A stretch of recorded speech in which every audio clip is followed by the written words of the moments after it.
नमस्कार साथियों। हो गई पीर पर्वत सी, अब ये पिघलनी चाहिए। इस हिमालय से कोई गंगा निकलनी चाहिए। तेरे सीने में न सही तो मेरे सीने में ही सही, पर ये आग जलनी चाहिए। अगर आप राजस्थान के या स्टेट लेवल के किसी भी कंपटीशन एग्ज़ाम की तैयारी कर रहे हैं और जहां हिंदी विषय आता है, हिंदी व्याकरण रचना प्रबोध किताब में से हूबहू सवाल परीक्षा में पूछे जाते हैं। यहाँ तक कि कई ऐसे एग्ज़ाम भी है जिसके अंदर एग्ज़ाम्पल तक दिए गए हैं। तो वही पुस्तक मैं आपको करवा रहा हूँ, जो अति महत्वपूर्ण पुस्तक है और इसमें से क्वेश्चन एग्ज़ाम में देखने को मिलते हैं। अगर आप इस चैनल पर नए हैं तो इसको सब्सक्राइब कर दीजिए और दोस्तों के साथ शेयर भी कर दीजिए। और BSTC REET second grade, first grade के इत्यादि के लिए ये क्लास समान रूप से महत्वपूर्ण होने वाली है। आज हम जिसका अध्ययन करने जा रहे हैं वो है मुहावरे व लोकोक्तियाँ। ठीक है। जब किसी वाक्यांश अपने प्रचलित अर्थ को अभिव्यक्त न कर किसी विशेष अर्थ में रूढ़ हो जाए तो वह मुहावरा कहलाता है। ये कह रहा है कि जब कोई वाक्यांश होता है उसका जो प्रचलित अर्थ होता है, ठीक है, उसमें अभिव्यक्त न कर कोई विशेष अर्थ में अगर कोई रूढ़ हो जाता है, कोई विशेष अर्थ में रूढ़ हो जाता है, यानी वो बोलते हैं तो ऑटोमेटिक जैसे दूसरा समझ लिया जाता है, तो वैसे को हम क्या बोलते हैं, मुहावरा। जैसे 9 2 11 होना। मुहावरा गणितीय संक्रिया को न बताकर भाग जाना घोषित करता है। यानी कि 9 2 11 ये तो गणित के वर्ड है, गणित के शब्द है ना, तो ये न बना के हमें क्या बताता है कि 9 2 11 का अर्थ क्या होता है, भाग जाना, कर घोषित करता है।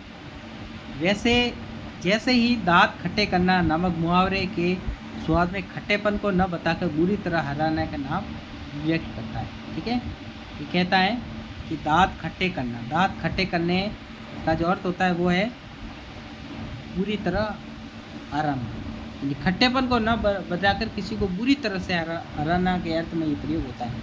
तो उस प्रकार से मुहावरे होते हैं जो होते हैं अलग है और उनके अर्थ जो है वो अलग निकलते हैं। ठीक है। अब अपन लोकोक्ति। लोकोक्ति शब्द 2 शब्दों के मेल से बना है, एक तो है लोक और है उक्ति। में चित्तकार से प्रचलित कथन लोकोक्ति कहलाता है। लोकोक्ति का संबंध किसी की घटित घटना से होता है। ठीक है।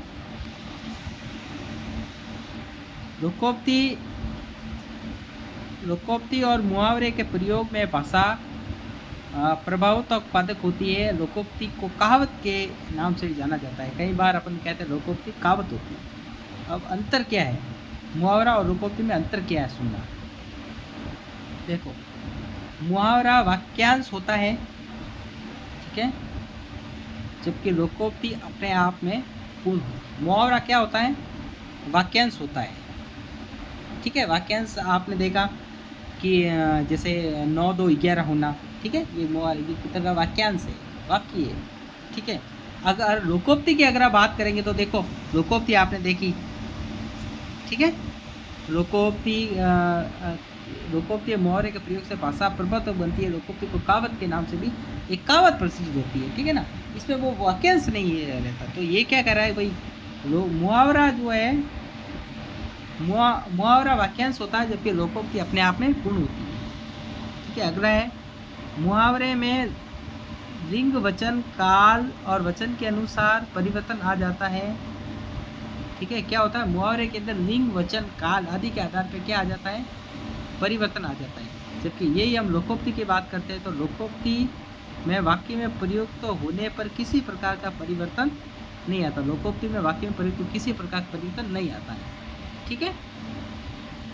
मुहावरे के अंत में साधारणतया क्रियासूचक शब्द जैसे करना, ठीक है, जैसे करना, होना आदि प्रयुक्त होते हैं।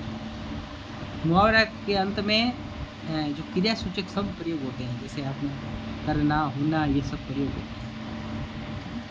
मुहावरा भाषा की लाक्षणिकता को दर्शाता है। मुहावरा भाषा की लाक्षणिकता को दर्शाता है, जबकि लोकोक्ति समाज के भाषाई इतिहास को अभिव्यक्त करती है। लोकोक्ति किसको अभिव्यक्त करती है? भाषाई इतिहास। ये क्या किसको प्रकटता? लाक्षणिकता को। यानी मुहावरे जो होते हैं वो लाक्षणिकता को प्रयोग करते हैं, यानी लक्षण बताते हैं। लोकोक्ति भाषाई इतिहास बताते हैं, यानी हमारी जो कहावत है, जो प्रचलित है, बोली है, ठीक है, उस चीज़ को बताते हैं। अब जैसे जैसे मुहावरे, देखो ये याद करने की चीज़ है, इसमें वो समझने वाली बात नहीं है, ये तो याद करना पड़ेगा सब। जैसे देखो अंक भरना, तो अंक भरने का क्या होगा? स्नेहपूर्वक गले मिलना।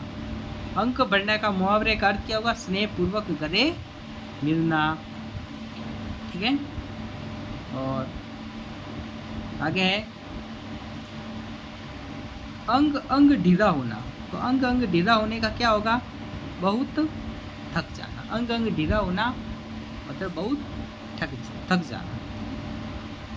अंगारे उछालना, अंगारे उछालने का क्या अर्थ है? क्रोध में कटु वचन कहना। अंगारे उछालना मतलब क्रोध में कटु वचन कहना, ठीक है। आगे है अंधा बनना। अंधा बनने का मतलब क्या होता है? जानते हुए भी ध्यान न देना। कोई कहता है ना कि तू अंधा बन गया, अंधा बन गया मतलब सब कुछ जानता है फिर भी ध्यान नहीं दे रहा है, ठीक है। अंधे को अंधे की लाठी होना। अंधे की लाठी होने का मतलब क्या है? कि एकमात्र सहारा। क्या है?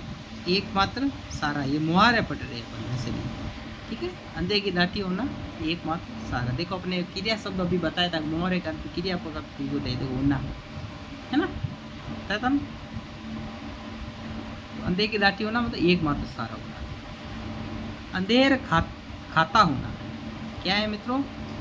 अंधेर खाता होना यानी सही हिसाब न हो। अंधेर खाता होना यानी सही हिसाब न हो। देखते हैं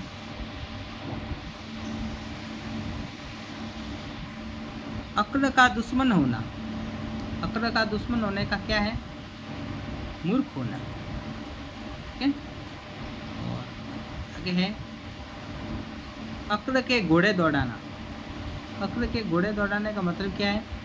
केवल कल्पनाएं करना। आगे के जो मुहावरे हैं वो आपको आगे के जो पार्ट आएंगे उसके अंदर, आगे के जो पार्ट आएंगे उसके अंदर आपको आगे के मुहावरे भी मिल जाएंगे।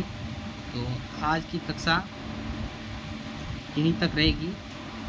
अगर चैनल पर नए हैं तो सब्सक्राइब कर दीजिए, लाइक कर दीजिए, दोस्तों के साथ शेयर कर दीजिए। और मान के चलिए, निश्चित मान के चलिए कि ये किताब आपके लिए रामबाण साबित होने वाली है।